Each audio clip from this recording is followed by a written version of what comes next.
பரம்பரை பொக்கிஷம் நண்பர்கள் அனைவருக்கும் இனிய வணக்கம். ஜோதிர்லிங்கம் பற்றி நம்ம பார்த்துட்டு வரோம். இந்தியா முழுக்க 12 ஜோதிர்லிங்கங்கள் இருக்குது அப்படின்னு நம்மளுடைய புராணம் சொல்லுது. இந்த வரிசையில் இன்று நாம் பார்க்க இருக்கிறது 5வது ஜோதிர்லிங்கம். இந்த வரிசை சிவபுராணப்படி நம்ம போயிட்டுருக்கோம். சிவபுராணத்தில் எந்த வரிசையில் ஜோதிர்லிங்கங்கள் சொல்லப்பட்டிருக்கிறதோ அதே வரிசையில் தான் நம்ம பார்த்துட்ருக்கோம். இன்றைக்கி நாம் பார்க்கக்கூடிய 5வது ஜோதிர்லிங்கம் மிக அற்புதமான, நம் அனைவருக்கும் மிகவும் பிடித்த இடம் அப்படின்னு சொல்லலாம். ஏன்னா இந்துக்கள் அனைவருக்கும், குறிப்பாக சைவர்கள், சிவனை வழிபடுபவர்கள் வாழ்நாளில் ஒரு முறையாவது நான் கேதாரேஸ்வரரை பார்த்துட மாட்டேனா, கேதார்நாத் போயிட மாட்டேனா அப்படின்ற ஒரு ஏக்கம், ஒரு வேட்கை இருக்கும். மிக சிறப்பு வாய்ந்த இமயமலை, ரிஷிகளும் முனிவர்களும் வாழ்ந்த, மந்திரம் உச்சரித்த இடமான இமயமலையில், இது விவேகானந்தர் சொல்லியிருப்பாங்க, இமயமலையே மந்திரங்கள் தோன்றிய இடம் அப்படின்னு விவேகானந்தர் சொல்லுவார்.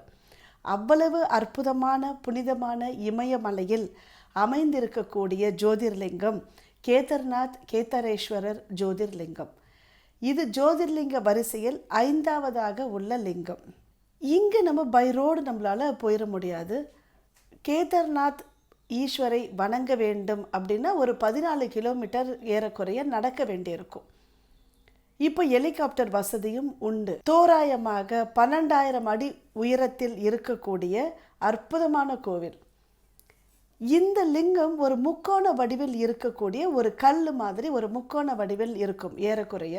இதற்கு வரலாறு என்ன சொல்லுது அப்படின்னா, பாண்டவர்கள் தன்னுடைய சொந்தக்காரர்களையே, இப்போ குருஷேத்திர போரில் தன்னுடைய உறவினர்களையே கொன்றார்கள் இல்லையா, அந்த சாபம் தீர்வதற்காக அவங்க நிறைய ஸ்தலங்களை தீர்த்த யாத்திரையாக போயிட்டுருப்பாங்க.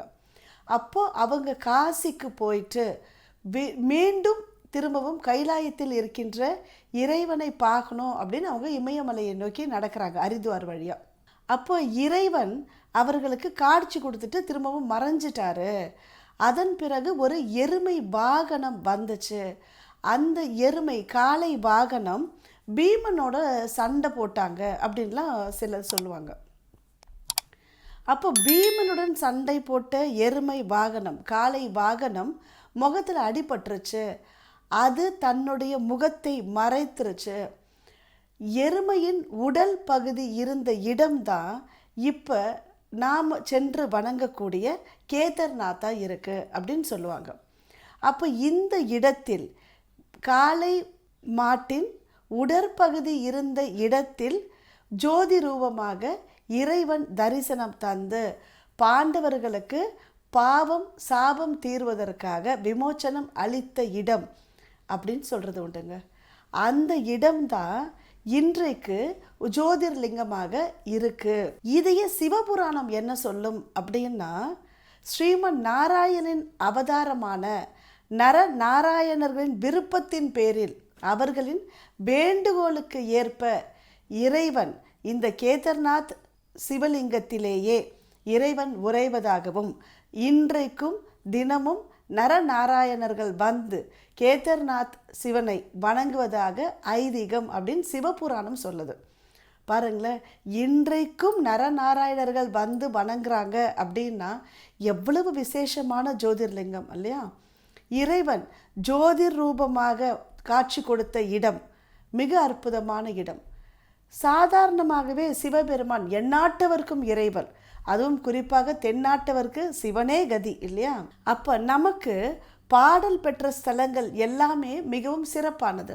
சைவ குரவர்கள் 2 பேரால் பாடல் பெற்ற ஸ்தலம் மட்டும் இல்லாமல் 12 ஜோதிர்லிங்கத்தில் இமயமலையில் இருக்கக்கூடிய மிக அற்புதமான ஜோதிர்லிங்கம் தான் கேதார்நாத் ஜோதிர்லிங்கம்.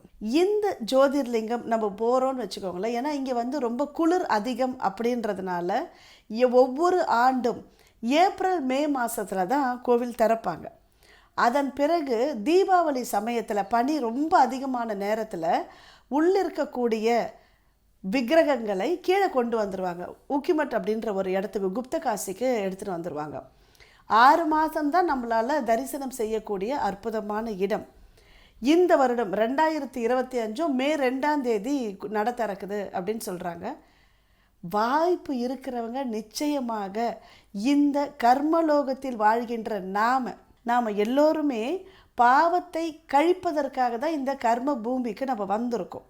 அதனால தான் நம்ம நிறைய கோவில்களை தேடி போடுறதும் தீர்த்த யாத்திரை பண்ணுறதும் நம்மளுடைய பாவமோ சாபமோ இருந்தால் அது குறையும் அப்படின்னு நம்பப்படுது. நம்முடைய மனித பிறவியில் வாழ்நாளில் ஒரு முறையாவது கேதார்நாத் சிவலிங்கத்தை வணங்குவது நம் அனைவருக்கும் மிகவும் நன்மை பயப்பதாக இருக்குங்க. அதுவும் இல்லாமல் இந்த ஜோதிர்லிங்கம் பக்தர்களின் விருப்பங்கள் எதுவாக இருந்தாலும் நிறைவேற்றப்படும் அப்படின்னு சிவபுராணம் சொல்லுது. இதுதான் அப்படின்னு அதுதான் அப்படின்னு எதுவும் குறிப்பிட்டு இல்லாமல் பக்தர்களின் விருப்பங்களை நிறைவேற்றக்கூடிய கேதார்லிங்கம் அப்படின்னு தான் சிவபுராணம் சொல்லுது. நம்முடைய விருப்பம் எதுவாக இருந்தாலும் நம் அனைவரின் விருப்பமும் ஆரோக்கியமும் கிடைக்கிறதா இருக்க வேண்டும் என்று நாம் அனைவரும் கேதாரேஸ்வரரை வணங்குவோம். வாய்ப்பு இருக்கிறவங்க நாம் தாங்க வாய்ப்பை உருவாக்கவும் பார்க்கணும் இல்லையா? வாழ்வில் ஒரு முறையாவது நாம் சென்று வணங்க வேண்டிய மிக அற்புதமான கோவில் கேதார்நாத்தில் இருக்கக்கூடிய கேதாரேஸ்வரர் ஜோதிர்லிங்கம். உள்ள கருவறைக்குள்ளே போகிறோம் அப்படின்னா பஞ்ச பாண்டவர்களுக்கான உருவங்கள் இருக்கும், கிருஷ்ணருக்கு இருக்கும், அன்னை திரௌபதிக்கு இருக்கும், காளை வாகனத்துக்கு இருக்கும். இந்த அனைத்து உருவங்களும் உள்ளே இருக்கும். அது மட்டும் இல்லாமல் ஆதிசங்கர பகவத் பாதால் மகா சமாதி அடைந்த இடம் கேதாரேஸ்வரர் கோவிலுக்கு பின்னாலேயே இருக்குது அப்படின்னு சொல்லி இப்போ ஒரு பெரிய உருவம்லாம் சிலையெல்லாம் வச்சுருக்காங்க. அப்போ நம்முடைய இறைவனை வணங்கக்கூடிய முறைகளை நமக்கு தெளிவாக ஏற்படுத்தி கொடுத்த ஆதிசங்கர பகவத் பாதால் மகா சமாதி அடைந்த மிக அற்புதமான இடமும் கேதார்நாத்தில் தான். அப்போ எவ்வளவு விசேஷம் நிறைந்திருக்கும் இல்லையா? ஏப்ரல் மாதத்தில் வரக்கூடிய அக்ஷய திருதியை அன்றைக்கு இந்த கோவில் நட திறக்குங்க. தீபாவளி நேரத்தில் நடை சாற்றப்படும். கங்கை நதியோட ஒரு கிளை நதியான மந்தாகினி நதிக்கரையில் இருக்கக்கூடிய அற்புதமான கோவில் இது. ஏன்னா பஞ்ச பாண்டவர்கள் தவம் செய்த இடம் அப்படின்னு சொல்லுவாங்க. சிவபெருமான் அவர்களுக்கு தரிசனம் செய்த இடம் அப்படின்னு சொல்லுவாங்க. அப்போ எவ்வளவு விசேஷம் நிறைந்ததாக இருக்கும், எவ்வளோ பழமையான கோவிலும் இல்லையா? மகாபாரதத்தில் இருந்த பாண்டவர்கள் கட்டினதாகத்தான் வரலாறு சொல்லுது. அப்போ இந்த மிக அற்புதமான மிக அதிகமான பாசிட்டிவ் எனர்ஜியை நமக்கும் நம் உள்ளத்திற்கும் ஆன்மாவிற்கும் தரக்கூடிய அற்புதமான இடம்தான். எருமையுடன் சண்டை போட்டார் பீமன். அதன் பிறகு அந்த எருமை அடிபட்டவுடன் நெய்யால் அபிஷேகம் செய்தார் அப்படின்னு சொல்லுவாங்க. அதனால தான் இன்றைக்கும் கேதாரேஸ்வரருக்கு நெய்யாலும் அபிஷேகம் செய்யப்படுது. வில்வமும் நீரும் கொண்டு அபிஷேகம் எப்படி செய்கிறாங்களோ அதே போல் நெய்யாலும் அபிஷேகம் செய்யப்படுது அப்படின்னு சொல்கிறாங்கங்க. அப்போ எவ்வளவு விசேஷம் இல்லையா? நமக்கும் வாய்ப்பை ஏற்படுத்தி கொண்டு தரிசனம் செய்வதற்கு முயற்சி செய்வோம். மிக அற்புதமான இந்த ஜோதிர்லிங்கத்திற்கு நம் வாழ்நாளில் ஒரு முறையாவது நிச்சயம் சென்று தரிசனம் செய்ய வேண்டும் என்ற கோரிக்கையை எம்பெருமான் சிவபெருமானிடமே நாம் வைப்போம். இந்த அற்புதமான வாய்ப்பை தந்துள்ள இயற்கைக்கும் மலர்களுக்கும் என்னுடைய அனைத்து குருமார்களுக்கும் நன்றிகள்.